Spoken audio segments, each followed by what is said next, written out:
Drama di balik lintasan. Jorge Martin alami patah 11 tulang rusuk. Aprilia diuji ketangguhannya.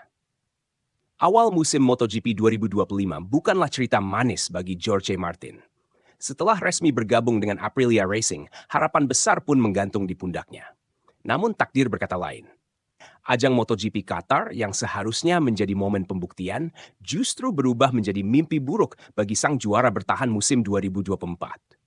Kembalinya Jorge Martin ke lintasan Losail memang telah lama dinanti. Setelah 2 bulan rehat akibat cedera pada tangan kirinya, yang bahkan harus menjalani 2 kali operasi, Martin akhirnya siap untuk comeback.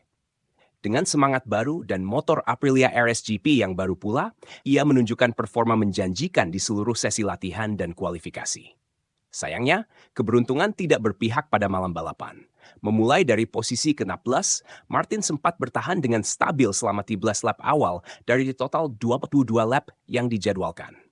Namun, di lap ke-16, insiden besar terjadi.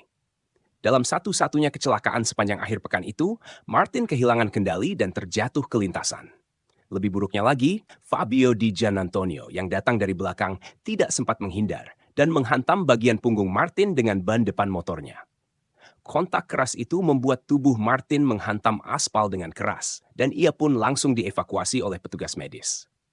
Pemeriksaan awal di pusat medis sirkuit langsung mengungkapkan kondisi yang cukup serius.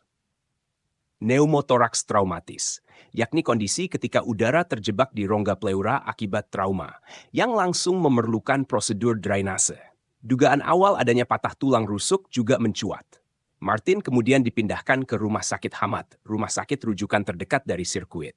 Di sana, tim medis melakukan serangkaian tes lanjutan untuk mengevaluasi secara detail kerusakan fisik yang dialaminya. Hasilnya cukup mengejutkan. Sebanyak 11 tulang rusuk Martin mengalami patah. Dalam pernyataan resmi, Aprilia menyebutkan bahwa terdapat 8 fraktur pada lengkung tulang rusuk bagian belakang, dari tulang pertama hingga ke-8.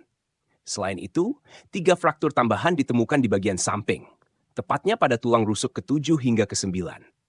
Meski begitu, kabar baiknya adalah tidak ada cedera pada organ vital seperti otak, leher, atau organ dalam lainnya. Martin menghabiskan malam di Rumah Sakit Hamad. Ia dalam pengawasan intensif, tetapi sejauh ini tidak ada komplikasi serius yang mengancam nyawanya. Demikian kutipan dari laporan medis yang dirilis tim Aprilia. Namun, pneumotoraks yang dialami Martin masih menjadi perhatian utama. Ia harus tetap dirawat di rumah sakit sampai kondisi paru-parunya kembali stabil dan peradangan pleura yang menyertainya mereda.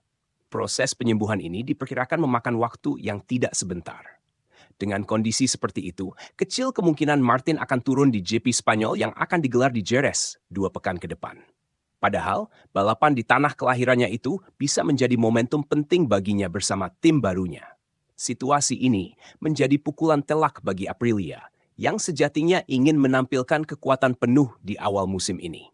Absennya Martin tentu menjadi ujian tersendiri, baik dari sisi teknis maupun mental. Meski begitu, semangat tim dan para penggemar tampaknya masih tetap membara. Kini, satu-satunya fokus adalah pemulihan Jorge Martin. Balapan bisa menunggu, tetapi kesehatan tak bisa ditawar. Dunia MotoGP pun menanti. Bukan hanya comeback Martin di lintasan, tetapi juga kisah ketangguhan seorang pejuang sejati yang sedang berjuang, bukan melawan rival di sirkuit, tetapi melawan rasa sakit dan waktu.